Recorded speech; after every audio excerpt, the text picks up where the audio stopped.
do partido possui nada individualmente, com exceção de bens pessoais insignificantes. Coletivamente, o partido possui tudo o que há na Oceânia, pois controla todas as coisas e dispõe dos produtos como bem entende. Nos anos que se seguiram à Revolução, teve oportunidade de ocupar essa posição de comando praticamente sem oposição, pois o processo como um todo era representado como um ato de coletivização. Sempre se acreditara que se a expropriação da classe capitalista ocorresse, o socialismo adviria daí. E, inquestionavelmente, os capitalistas haviam sido expropriados. Fábricas, minas, terras, casas, transporte, tudo lhes fora confiscado. E visto que essas coisas haviam deixado de ser propriedade privada, concluía-se que com certeza agora eram propriedade pública. O sócio que emanara dos primórdios do movimento socialista e que dele herdara sua fraseologia, na verdade conseguira concretizar o que havia de mais importante no programa socialista, com o resultado antecipadamente previsto e pretendido de que a desigualdade econômica se tornara permanente. Mas o problema de perpetuar uma sociedade hierárquica é mais profundo do que isso. Há somente 4 maneiras de um grupo dominante perder o poder. Ou bem é vencido de fora, ou governa tão mal que as massas são levadas a revoltar-se, ou permite que um grupo médio, forte e descontente passe a existir, ou perde a autoconfiança e o desejo de governar. Essas causas não atuam de modo separado. Quase sempre estão todas presentes em alguma medida. Uma classe dominante capaz de proteger-se de todas elas ficaria permanentemente no poder.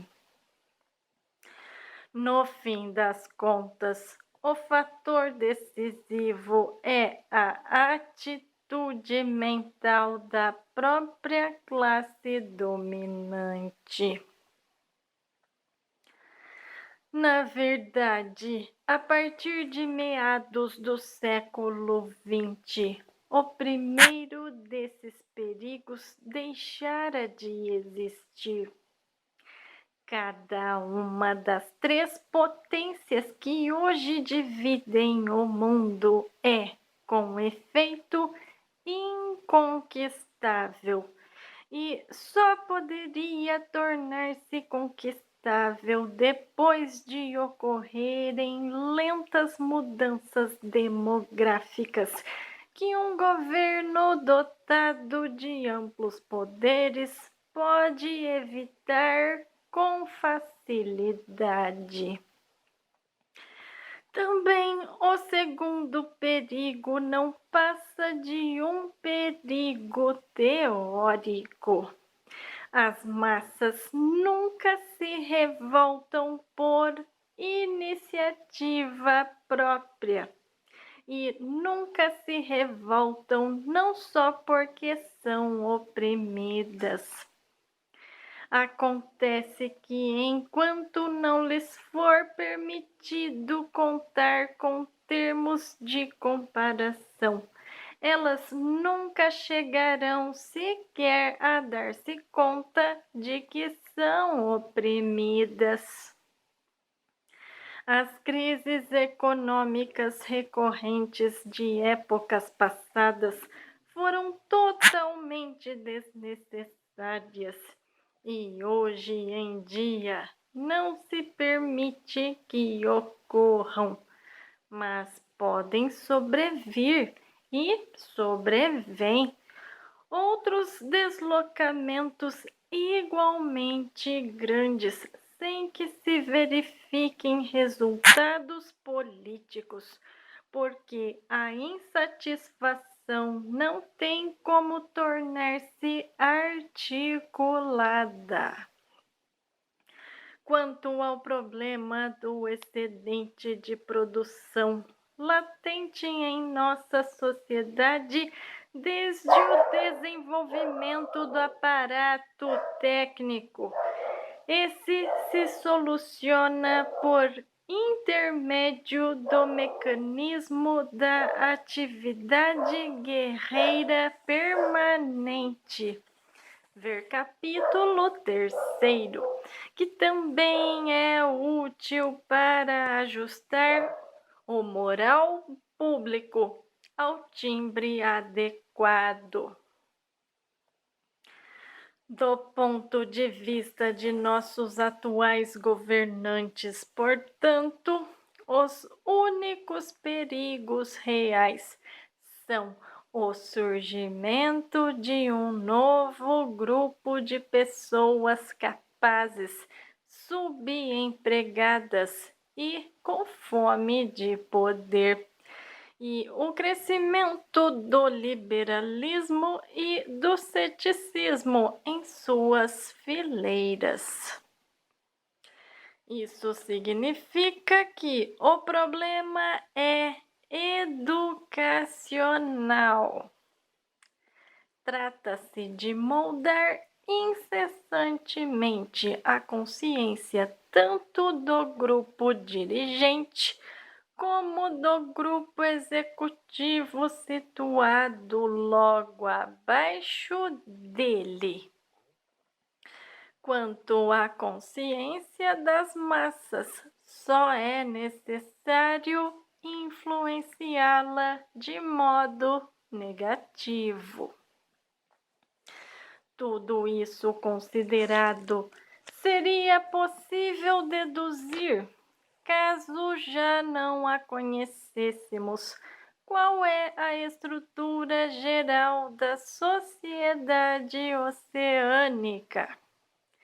No topo da pirâmide está o grande irmão. O grande irmão é infalível e todo-poderoso. Todos os sucessos, todas as realizações, todas as vitórias, todas as experiências científicas, todo o conhecimento, toda a sabedoria, toda a felicidade, toda a virtude seriam um produto direto de sua liderança e inspiração. Ninguém jamais viu o grande irmão. Ele é um rosto nos cartazes, uma voz na teletela. Podemos alimentar razoável certeza de que jamais morrerá. E já existe considerável discussão quanto ao ano em que nasceu. O grande irmão é o disfarce escolhido pelo partido para mostrar-se ao mundo. Sua função é atuar como um ponto focal de amor, medo e reverência, emoções mais facilmente sentidas por um indivíduo do que por uma organização. Abaixo do grande irmão está o núcleo do partido, com efetivos limitados a 6 milhões, ou um pouco menos de 2% da população da Oceânia. Abaixo do núcleo do partido vem o partido exterior, que, se o núcleo do partido é descrito como cérebro do Estado, poderia ser adequadamente visto como as mãos do Estado. Abaixo estão as massas ignaras que habitualmente denominamos os proletas, totalizando cerca de 85% da população. Nos termos de nossa classificação anterior, os proletas são os baixos, porque as populações escravizadas das terras equatoriais, que passam o tempo todo de um para outro conquistador, não são uma parte permanente ou necessária da estrutura. Em princípio, ser membro de um desses três grupos não está ligado a uma situação hereditária. O filho de pais pertencentes ao núcleo do partido, teoricamente, não nasceu no seio do núcleo do partido. Ser admitido nesse ou naquele setor do partido depende de um exame prestado aos 16 anos. Tampouco existe qualquer tipo de discriminação racial ou domínio perceptível de uma província sobre outra. Judeus, negros e sul-americanos de pura origem índia são encontrados nos mais altos escalões do partido, e os administradores de qualquer área sempre são escolhidos entre os habitantes daquela área específica. Em nenhum ponto da Oceânia os habitantes têm a sensação de ser uma população colonial governada a partir de uma capital distante. A Oceânia não tem capital e seu chefe titular é uma pessoa cujo paradeiro ninguém conhece. Fora o fato de o inglês ser sua principal língua franca e a nova fala sua língua oficial, nada na Oceânia é centralizado. Seus governantes não estão estão ligados por laços de parentesco, mas pela adesão a uma doutrina comum.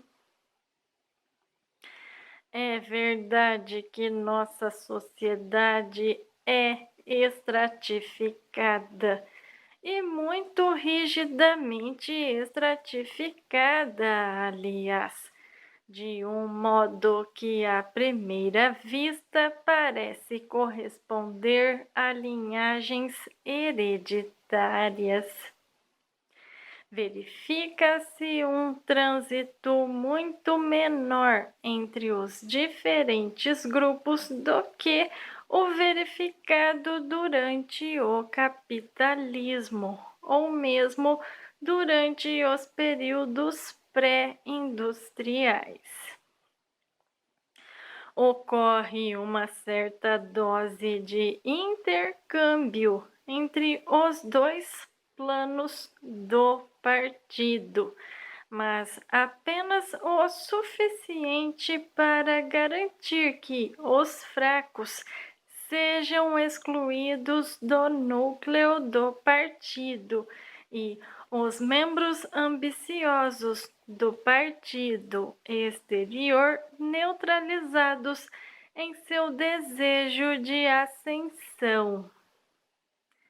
Na prática, os proletários não têm autorização para entrar no partido.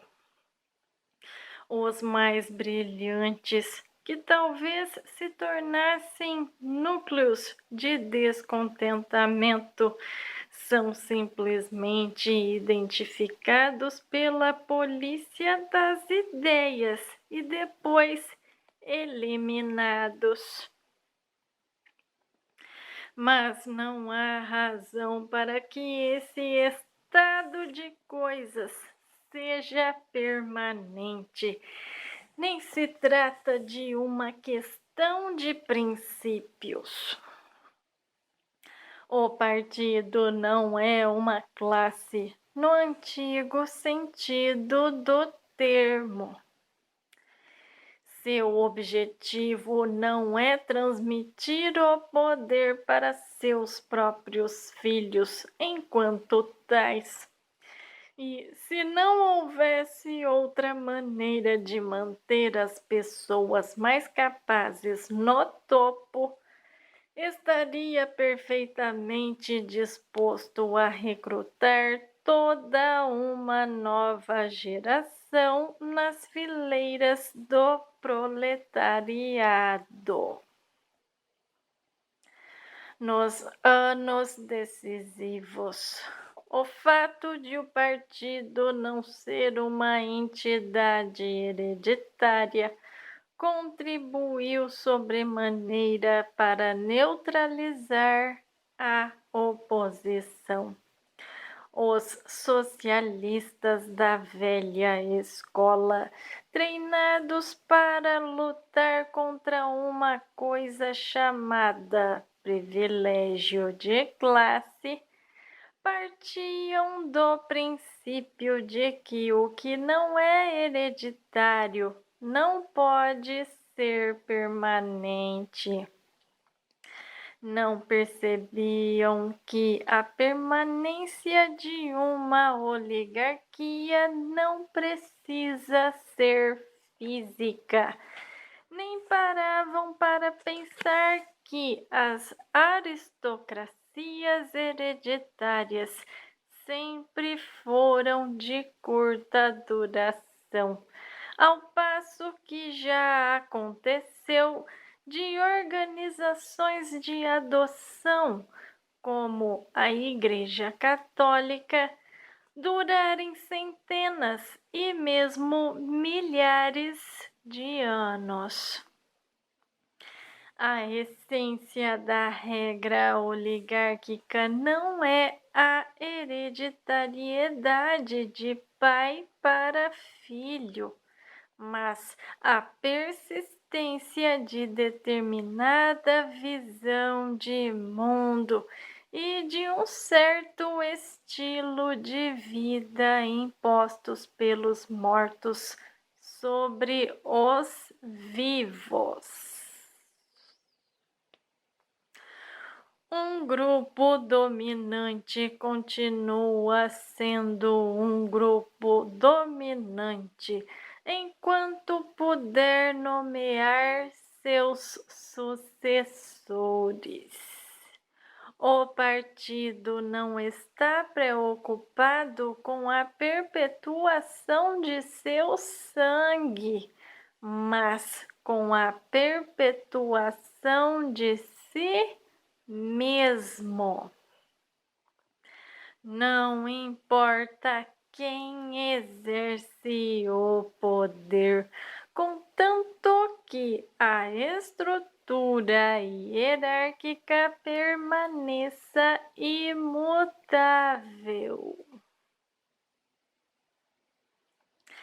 Todas as crenças, hábitos, preferências, emoções e atitudes mentais que caracterizam nosso tempo são, na verdade, maneiras de reforçar a mística do partido e de impedir que a verdadeira natureza da sociedade atual seja percebida. A rebelião física ou toda e qualquer movimentação preliminar no rumo da rebelião é impossível no momento. Nada a temer do lado dos proletários. Abandonados a si mesmos, continuarão trabalhando, reproduzindo-se e morrendo de geração em geração, século após século, não apenas sem o menor impulso no sentido de rebelar-se, como incapazes de perceber que o mundo poderia ser diferente do que é. Os proletários só teriam como tornar-se perigosos se o avanço da técnica industrial exigisse que recebessem melhor educação. Contudo, visto que a rivalidade entre os militares e os comerciantes deixou de ser importante, o nível da educação popular, na verdade, está em declínio. Seja qual for a opinião que as massas adotam ou deixam de adotar, essa opinião só merece indiferença. As massas só podem desfrutar de liberdade intelectual porque carecem de intelecto. Num membro do partido, porém, o menor desvio de opinião sobre o mais insignificante dos assuntos é intolerável. Os membros do partido passam a vida, do nascimento à morte, sob o controle da polícia das ideias. Mesmo quando sozinhos, nunca podem ter certeza de que estão sós. Onde quer que estejam, dormindo ou acordados, trabalhando ou descansando, no banho ou na cama, podem ser inspecionados sem aviso e sem tomar conhecimento de que estão sendo inspecionados. Nada do que fazem é indiferente. Seus amigos, suas distrações, seu comportamento para com esposa e filhos, a expressão de seus rostos quando estão sozinhos, as palavras que murmuram no sono, mesmo os movimentos característicos de seus corpos são rigorosamente escrutinados.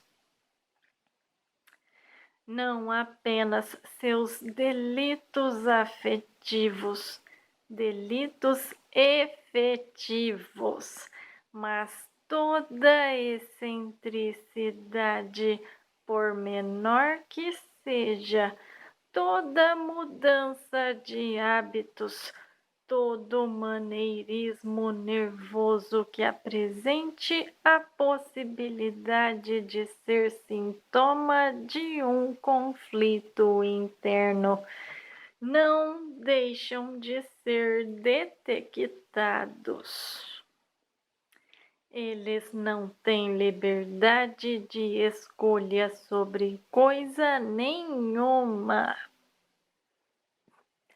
Por outro lado, seus atos não são de escolha sobre coisa nenhuma. Por outro lado, seus atos não são regulamentados por lei, nem por qualquer outro código de conduta